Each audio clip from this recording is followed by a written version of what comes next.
Hello watchers, welcome channel be the watcher. Finally आ चुके हैं जुत्सु काइसेन मॉड्यूलो चैप्टर 23 के ऑफिशियल ट्रांसलेशन, जिसके बारे में हम लोग तुरंत बात करने वाले हैं क्योंकि मामला थोड़ा सा संगीन होने वाला है। इसके पहले के जिसने चैप्टर्स नहीं पढ़े हैं, लिंक डिस्क्रिप्शन में चेकआउट कर लेना। 90% लोग चैनल को देख रहे हैं, वीडियो को देख रहे हैं, सब्सक्राइब नहीं कर रहे हैं, उनसे रिक्वेस्ट है कि आप सब्सक्राइब भी करें। बढ़ते हैं चैप्टर की तरफ। चैप्टर का पहला पेज हम लोग को कलर पेज देखने को मिलता है, जो कि हाफ पेजेस है, मतलब हाफ इसमें हमको यूजी देखने को मिलता है एंड हाफ इसमें माहितो है। बाय द वे इस चैप्टर में माहितो तो नहीं दिखता है, बट ठीक है, कवर पे तो है। और सबसे शॉकिंग बात हमें पता चलती है कि यूजी के जो बाल हैं वो व्हाइट हैं। He is literally Gojo guys. इस बंदे की आंखें लाल, बाल व्हाइट हैं, हुडी इसने व्हाइट पहन रखी है। और ये चीज मेरे लिए शॉकिंग था कि इस बंदे के बाल व्हाइट हो चुके हैं काइंड ऑफ, लेकिन क्यों? ये बंदा तो एज ही नहीं कर रहा है ना। तो इसमें हमें माहितो का लुक भी देखने को मिलता है। इवन माहितो के बाल भी व्हाइट यहाँ पे हमें दिखाए गए हैं। इसके बाद हम लोग बढ़े यहाँ पे नेक्स्ट पेज की तरफ, जो कि इसका बोनस पेज था। ऑलरेडी मैं इसको एक्सप्लेन कर चुका हूँ इस पल वाली वीडियो में, तो आपने नहीं देखा है जाके जरूर देख लेना। उससे ज्यादा कुछ नया यहाँ पे है नहीं, जहाँ पे उसकी और कुछ लोग अर्थ की जो अल्कोहल होती है उसको ट्राई करते हैं। जिसके बाद हम लोग बढ़ते हैं मेन चैप्टर की तरफ, जहाँ पे यूजी ने लास्ट टाइम यही बोला था कि अगर हम लोग कर्सेस को एलिमिनेट कर दे जापानीज लोगों के अंदर से, फिर भी जो कर्स स्पिरिट है वो बॉर्न होने वाली है। जिसपे अपने मारू का मुंह बन गया था, बोलता हाँ। और इस पे मारू का सोचना ये होता है, तो हमने जो अब तक इतनी बातें की वो किस पर थी फिर? जिसपे यूजी कहता है कि आखिर तक हम लोग यही मान सकते हैं कि ये बहुत ज्यादा इम्पॉसिबल है कि हम लोग कंप्लीटली कर्स एनर्जी को एलिमिनेट कर सके लोगों के अंदर से। जिसपे अपना यूजी ये सोच रहा होता है अपने मारू के बारे में कि अभी जो करंटली बुक दी थी यूकी की, यूजी ने मारू को,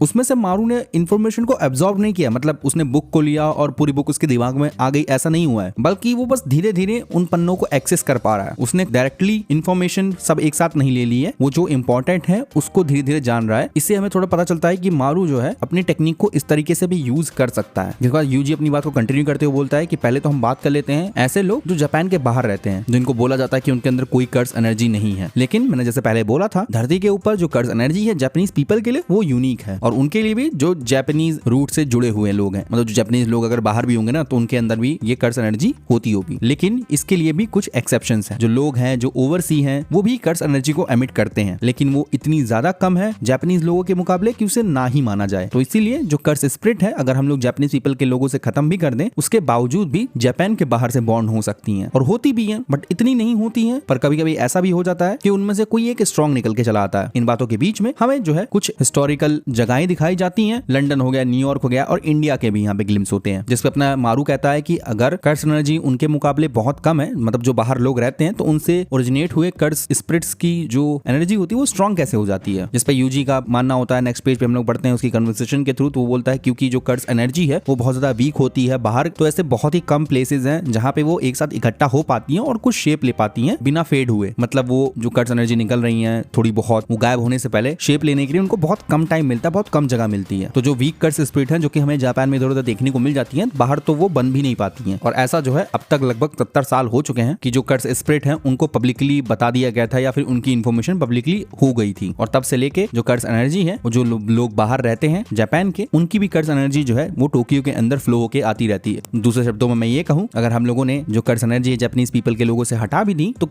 जो कर्स स्पिरिट्स हैं वो बाहर से भी ओरिजिनेट हो सकती हैं, जापान के बाहर से भी ओरिजिनेट हो सकती हैं, और ऐसे वो आती रह जाएंगी जैसा पहला होता था। जिसपे यूजी आगे बोलता है कि लेकिन अगर ये जो हम जिस जगह पर हैं ये पाथवे है सोल्स के लिए, तो इसका मतलब जो बाहर की सोल्स हैं, जापान के बाहर की सोल्स हैं, वो भी यहाँ से गुजरती होंगी। तो इसीलिए हम लोग को जो है कंप्लीटली जो है कर्स एनर्जी को एलिमिनेट करना पड़ेगा पूरी इंसानियत से ही, जिसमें बाहर के लोग भी इंक्लूडेड हैं। जिसपे अपना यूजी जो है मारू से सवाल भी पूछता है कि हम लोग ये कर नहीं सकते हैं ना, ये नहीं हो सकता है ना। हम लोग यहाँ से नेक्स्ट पेज की तरफ बढ़ते हैं। मारू जो है यूजी को अपनी बात कंटिन्यू करने के लिए बोलता है, क्योंकि मारू अपनी जो कर्स टेक्निक है उसको किसी तरीके से यूज कर पाएगा, मतलब वो कर लेगा, उसने कह दिया। जिसपे अपना यूजी कहता भी है कि जब से मैं तुम्हें बता रहा हूँ कि हम लोग कर्स एनर्जी को एलिमिनेट कर सकते हैं, इन पूरी बातों में एक कंडीशन है कि ये चीज पॉसिबल भी होनी चाहिए, और शायद तुम्हारा मतलब भी यही है कि जब तुमने एलिमिनेशन की बात की थी। जिसपे यूजी आगे बोलता है कि अगर हम किसी तरीके से अल्टर कर दें जो लोगों की सोल्स हैं उनको, कि वो एलिमिनेट कर सके कर्स एनर्जी को जापानीज और समरियंस दोनों में, उसके बाद भी वो बहुत थोड़ी सी जो है कर्स एनर्जी एमिट कर सकते हैं या फिर उसे रिलीज कर सकते हैं, जैसे कि नॉन जापानीज हैं, मतलब जो जापान के बाहर के लोग हैं वो थोड़ी बहुत एनर्जी करते हैं ना, तो वैसी ही सिमिलर थोड़ी बहुत एनर्जी जब जापान के लोगों या समरियन के लोगों में से हटा दी जाएगी, उसके बाद भी वो थोड़ी बहुत रिलीज करेंगे। जिसका मतलब ये है कि कर्स स्पिरिट फिर से जो है कंटिन्यूअसली बॉर्न होती रहेंगी जापानीज पीपल्स में से भी, और सिमिलरली यही प्रोसेस ओवरसी लोगों के साथ भी होगा। तो इस चीज के लिए ये नंबर बहुत बड़ा बन जाता है, बहुत ज्यादा क्वांटिटी, बहुत ज्यादा पॉपुलेशन हो जाती है इस चीज को लेके। तो जिसपे मारू कहता है तुम सही कह रहे हो, इस बार मैं अपनी कर्स टेक्निक को समरियंस और जापानीज पीपल के बीच में हार्मनी लाने के लिए यूज कर रहा हूँ, तो फिर मैं ऐसा कुछ भी नहीं कर सकता जिसकी वजह से किसी को भी फिजिकली हार्म हो। जिसपे यूजी कहता है हाँ बिल्कुल, क्योंकि अगर कोई कर्स एनर्जी नहीं होगी हमारी बॉडी में फ्लो होने के लिए, तो चांसेस हैं कि थोड़े बहुत जो है डैमेज हो सकता है लोगों की फिजिकल बॉडी पे। नेक्स्ट पेज पे हम लोग देखते हैं यूजी अपनी बात कंटिन्यू करता है, बस हाँ उन लोगों को छोड़ के जो कि माकी या फिर हेवनली रिस्ट्रिक्टेड थे, जिनको ये चीजें फिजिकल जो बूस्ट होता है वो जन्म से ही मिला होता है, बॉर्न से ही वो लोग फिजिकली बूस्ट होते हैं, तो इसीलिए तुम कंप्लीटली जो है कर्स एनर्जी से भाग नहीं सकते हो। और वो चीज हमारी किस्मत ही मान लो कि हम लोग किसी से बहुत करते करते उसकी पूरी कर्स एनर्जी भी नहीं छीन सकते, वरना उसको फिजिकली डैमेज हो सकता है। जैसे मारू बोलता है एक ऐसी दुनिया जहाँ पे सॉर्सर्स ना हो और जो है कर्स स्पिरिट का रिस्क भी हो, भले ही बहुत ज्यादा नहीं बट थोड़ी बहुत, तो वो भी आगे चल के मुसीबत खड़ी कर सकती है कि नहीं। जिसके लिए यूजी बोलता है इसकी चीज तुम मेरे ऊपर छोड़ दो, जितना मेरे पास भी टाइम बचा हुआ है, मतलब मैं जब तक जीऊंगा तो मैं उस चीज से डील करता रहूंगा, जो कि पहले के मुकाबले अब जो है अच्छा खासा बैलेंस होगा कर्स स्पिरिट और जुजुत्सु सॉर्सरर्स के बीच में। और ये काम करने के बाद जो कर्स स्पिरिट थोड़ी बहुत बॉर्न भी होंगी ना, वो बस मुट्ठी भर की होंगी कि उन्हें एक आदमी भी संभाल ले। और मुझे भी लगता है कि जिस तरह से टोक्यो का कंस्ट्रक्शन हो रहा है, रिकंस्ट्रक्शन हो रहा है, ये चीजें और जल्दी हो पाएंगी। जिसमें मारू का थोड़ा सा मुंह बन जाता है कि हाँ ये सब तो ठीक है, लेकिन इसके बाद भी अर्थ और समरियंस के बीच में थोड़ी बहुत तो अनबन रहेगी ही। कर्स स्पिरिट्स को लेते हैं क्योंकि भाई कल्याण तो भगवान होते हैं समरियंस के, और जो कर्स स्पिरिट होते हैं वो कल्याण की तरह दिखते हैं, और कर्स स्पिरिट अर्थ लोगों को नहीं पसंद है, तो ये कन्फ्लिक्ट तो बना रहेगा, चाहे थोड़ी बहुत ही कर्स स्पिरिट्स हो। जिसपे अपना यूजी कहता है तो ठीक है, तो तुम जो है हार्मनी जो है वो कर्स स्पिरिट में भी ला दो, उस चीज को फिक्स कर दो जिसकी वजह से कर्स स्पिरिट को देखकर समरियंस कंफ्यूज हो जाते हैं कि कर्स स्पिरिट है। मतलब तुम इस कंफ्यूजन को ही मिटा दो कि समरियंस को जो कर्स स्पिरिट और कल्याण एक जैसे लगते हैं, इस चीज को। जिसके बाद हम लोग नेक्स्ट पेज की तरफ बढ़ते हैं। इसी कमरे में आसपास बहुत सारी डॉल्स होती हैं, जिसमें से एक डॉल को अपना यूजी उठाता है, अब अपने मारू से पूछता है कि क्या इस जगह पर वही लोग हैं जो कि हार्मनी के लिए मदद करने वाले हैं, मतलब उन्हीं को यहाँ पे सम्मन किया गया है। जिसके बाद अपना जो यूजी होता है एक कर्स स्पिरिट की डॉल उठाता है और एक जो है कल्याण की डॉल उठाता है, और पूछता है कि डिफरेंस क्या है कर्स स्पिरिट और कल्याण के बीच में। क्यों जो है रोमिलियंस फील करते हैं कि जो कल्याण है और कर्स स्पिरिट है वो सेम है। क्या तुम्हें इन डॉल्स को देख के आंसर पता नहीं चलता है? मतलब ये डॉल्स ही तुम्हें देख के पता चल जाएगा कि कर्स स्पिरिट अलग है और कल्याण अलग है, ऐसा अपने यूजी का मानना होता है। यूजी आगे बोलता है कि कर्स स्पिरिट जो होती है वो ईवल होती हैं, और क्योंकि वो लोग कर्स एनर्जी से बॉर्न होती हैं तो उनका जो ईवल होना है ये अवॉइड नहीं किया जा सकता है। लेकिन जो चीज कर्स स्पिरिट जैसी दिखती हो जरूरी नहीं कि वो ईविल ही हो। नेक्स्ट पेज की तरफ हम लोग बढ़ते हैं। यूजी अपनी बात को कंटिन्यू करता है, जहाँ पे यूजी बोलता है कि बहुत टाइम पहले एक ऐसा इमॉर्टल जुजुत्सु सॉर्सरर था जिसका नाम टेंगिन था। वो लगभग 500 साल तक जिया और अपने एग्जिस्टेंस तक वो धीरे धीरे करके कर्स स्पिरिट्स के बराबर ही आ गया था। लेकिन जिसका मतलब ये नहीं कि वो गंदा था या फिर इविल था। ऐसा ही मेरे बड़े भाई के लिए था, जो कि थोड़ा सा ह्यूमन और थोड़ा सा कर्स स्पिरिट था। हमारे बीच में शुरुआत में अनबन तो रही, लेकिन आगे चल के हम एक दूसरे को समझ पाए, और वो भी इविल नहीं था। शायद कोई दूसरा रीजन हो जिसकी वजह से जो कल्याण है वो रोमिलियंस को छोड़कर बाकी सब पे अटैक करते हैं। और सिमिलरली ऐसा भी होता है जो कर्स स्पिरिट्स होते हैं वो रोमिलियंस को कुछ नहीं करके सॉर्सरर्स या फिर ह्यूमंस को डैमेज पहुंचाते हैं। नेक्स्ट पेज पे हम लोग मारू का थोड़ा सा ऐसा फेस देखते हैं जो कि कुछ जान गया हो या फिर कुछ उसने सॉल्व कर लिया हो, जिसपे अपना मारू बोलता भी है कि हमारे जो सोल्स हैं वो सेम है, उनका कलर सेम है। सोल्स होती है जो मल्टी कलर की होती हैं, लेकिन जो कल्याण और कर्स स्पिरिट और रोमिलियंस की जो सोल का कलर है वो सेम है। कर्स स्पिरिट जो है काइंड ऑफ वेसल है जो लीक हुई कर्स एनर्जी है उसके लिए, और प्रॉब्लम ये है कि जो सोल्स है ना उसी कर्स स्पिरिट या वेसल में आके रहना चाहती है। जो भी सोल्स हो गई जिनका सेम कलर है कल्याण और रोमिलियंस के जैसा, वो जो है सेम ही हो जाती है फिर, जिसकी वजह से हम लोग, मतलब मारू अपने लोगों की बात कर रहा होता है, कर्स स्पिरिट और कल्याण को एक मानते हैं। और यही कारण कल्याण के लिए है कि कल्याण जो है रोमिलियंस पे अटैक नहीं करते क्योंकि सोल का कलर सेम है। तो उनको जब वो सोल कलर देखते हैं ना कल्याण, तो उन्हें लगता है ये तो हम ही लोग हैं, तो उन पर अटैक नहीं करते। लेकिन जो ह्यूमंस होते हैं उन पर अटैक कर देते हैं। और सेम यही कर्स स्पिरिट के लिए भी जाता है, जिसपे अपना यूजी सोचने लग जाता है अच्छा तो ये रीजन उनके अटैक करने का नहीं बल्कि ना अटैक करने का है। कर्स स्पिरिट के पास फिजिकल फॉर्म होता नहीं है, लेकिन वो लोग जो है वेसल बन जाते हैं सोल्स के लिए, जिसकी वजह से कल्याण के बीच में कॉमन चीज बन जाती है। जिसपे यूजी कहता है मारू क्या हम इस चीज के लिए कुछ किया जा सकता है या फिर कुछ कर सकते हैं। नेक्स्ट पेज की तरफ हम लोग बढ़ते हैं, जिसपे मारू कहता है नहीं, मैं सोल्स की कलर को दोबारा नहीं बना सकता या दोबारा चेंज नहीं कर सकता, लेकिन इसके लिए कुछ अलग तरीका जरूर कर सकते हैं हम लोग, वो जरूर मदद करेगा। लेकिन शायद ये लॉजिक की वजह से जो सोल्स अब तक बॉर्न नहीं हुई है ना, उन पे ये चीज शायद वर्क ना करे, ऐसा हो सकता है। शायद ये डायरेक्टली उन सोल्स को इफेक्ट ना करे जो कि फ्यूचर में बॉर्न हो। जिसपे अपने मारू का फिर से वैसा फेस बनता है कि उसने फिर से कुछ सॉल्व कर लिया हो, और वो बोलता है लेकिन अगर हम लोग इस प्लेस को दोबारा बनाए, क्योंकि इस जगह से अर्थ की सारी सोल्स जो होती है पास करती हैं, तो इसको हम ऐसा डिवाइस बना देते हैं जो कि सोल्स को स्प्लिट कर सके, उनको रीशेप कर सके, जिसकी वजह से जो कलर है सोल का उसको हम अलग अलग कर पाए और उनके फॉर्म को भी एडजस्ट कर पाए, और साथ ही में उनकी जो कर्स एनर्जी है उसको भी मिटा सके जितना भी हो सकता है उतना। जिसपे यूजी का मुंह बन जाता है कि सच में मतलब इसके अलावा और कोई चारा नहीं है हमारे पास। और तो और अगर मारू इस मेथड को यूज करता है तो कल्याण अभी के अभी जो है नॉक्सस पे चले जाएंगे। देन इसी पेज पे हम लोग नीचे देखते हैं, हमें एक ट्राइबल एरिया दिखाया जाता है जिसपे लाइट चमक रही होती है। और नेक्स्ट पेज पे हम देखते हैं हमें एक ट्राइबल पर्सन दिखाया जाता है जिसके हाथ में एक रोप होती है, और वो बोलता है कि चलो आगे बढ़ो और इसे ले जाओ। जिसके बाद इसी आधे पेज पे हम डाबरा को देखते हैं जिसके हाथ में रोप होती है और उसको मारू बोल रहा होता है मुझे माफ कर देना डाबरा। नेक्स्ट पेज पे हम लोग मारू को देखते हैं जिसमें मारू बोलता है मैंने तुम्हारा सम्मान तुमसे छीन लिया तुम्हारे डुअल में इंटरफेयर करके, और मैंने ऐसा पहले भी कर रखा है और उस टाइम तो मुझे समझ में नहीं आया था, लेकिन अभी भी थोड़ी बहुत मेरी गलती थी, लेकिन कृपया करके मारू कुछ आगे बोल पाए डाबरा ही पहले बोल देता है कि तुम चाहते हो कि मैं सोमरिया अकेले वापस चला जाऊं, क्या सिर्फ यही इकलौता तरीका है चीजों को बचाने का? तुम हमें अपने साथ ले चल सकते हो, अगर सिर्फ हम दोनों ही हैं तो कर सकते हो ना तुम ऐसा। वैसे भी मैं अर्थ पर सिर्फ जो है धूरा का प्रॉमिस पूरा करने आया था, लेकिन मारू शायद अब ये चीजें ठीक है क्यों? जिसमें मारू कहता है हाँ, जिसपे डाबरा कहता है ठीक है, तो इसकी वजह से जो मेरा रोल है अब वो खत्म होता है। जिसपे मारू पूछता है अरे डाबरा कुछ तुम में चेंज देखने को मिल रहा है, कुछ बदल गया क्या? नेक्स्ट पेज पे हम लोग डाबरा को बोलते हुए देखते हैं नहीं ऐसा पूरी बात तो नहीं है, बस जो है अब मैं शायद वॉरियर्स के बराबर आ चुका हूँ या फिर मैं उन तक पहुंच चुका हूँ इसी जगह पे। अब ये कौन सी जगह हमें नहीं पता है, बट ये पूरी ब्लैंक जगह है, तो मे भी यहाँ पे अपने मारू की टेक्निक यूज हो रही हो। अपने डाबरा के हाथ में ब्लैक रोप होती है जो कि अभी जस्ट वो जाके ट्रैवल पर्सन से साउथ अफ्रीका जहाँ भी ये थी वहां से लेके आया होता है। इसी जगह पे डाबरा की बहन भी आती है जो कि बोलती है भाई, तो डाबरा बोलता है चलो ठीक है हम लोग वापस घर चके, सैब्जो ही इसकी नाम होता है, I don't know more than that. जिसके बाद यहाँ पे थैंक्स बोलता है डाबरा अपना कि जो ब्लैक रोप की पावर थी जिसकी वजह से जो देस्कुतान चीफ ने उसकी बहन को कर दिया था वो अब टूट जाएगा, जिसकी वजह से अब तुम दोनों ही बिल्कुल फ्री हो। डाबरा की बहन भी मारू को थैंक यू बोलती है। मारू थोड़ा सा निराश हो जाता है, थोड़ा सा रोने जैसा उसका मुंह बन जाता है। यहाँ से डाबरा और उसकी बहन जा रहे होते हैं और ये लोग समरियन वापस जा रहे हैं, जिसपे अपना मारू जो है डाबरा को जाते जाते बोलता है डाबरा मुझे पक्का विश्वास है कि एक दिन हम दोबारा मिलेंगे और अब मैं समझ गया मेरी कर्स टेक्निक को। नेक्स्ट पेज पे हम लोग देखते हैं हमें यहाँ पे क्रॉस दिखाया जाता है, यूका दिखाई जाती है, सुरुगी और उसामी भी दिखाया जाता है, जिसपे अपना मारू अपनी कर्स टेक्निक यूज कर रहा होता है। मारू यहाँ बोलता भी है कि वो फाइनली समझ गया कि उसकी टेक्निक क्या कर सकती है। के बाद मारू जो है यूजी के सामने खड़ा होता है, वो यूजी को थैंक यू बोलता है और सॉरी भी, जिसपे अपना यूजी कंफर्म भी करता है ठीक है ना बस यही सब था ना, और यूजी बोलता भी है कि हाँ लेकिन अभी भी एक बहुत बड़ा काम करने के लिए बचा हुआ है। नेक्स्ट पेज पे मारू बोलता है हाँ तुम सही तो कह रहे हो, लेकिन शायद ये चीज तो मुझे खुद से ही करनी चाहिए। जिसके बाद यहाँ से यूजी जाने लग जाता है और बोलता है ठीक है फिर हम दोनों को ही अपना अपना काम करना चाहिए, और दोनों ही एक दूसरे को बाय बोलते के यूजी यहाँ से चला जाता है। जिसके बाद हम लोग देखते हैं कि अलग अलग जगह से जो कर्स स्पिरिट्स होती हैं या फिर लोगों के अंदर से कुछ एनर्जीज बाहर निकल रही होती हैं और ये मारू तक पहुंच रही होती हैं। मारू के नीचे एक पूरी की पूरी जो है अर्थ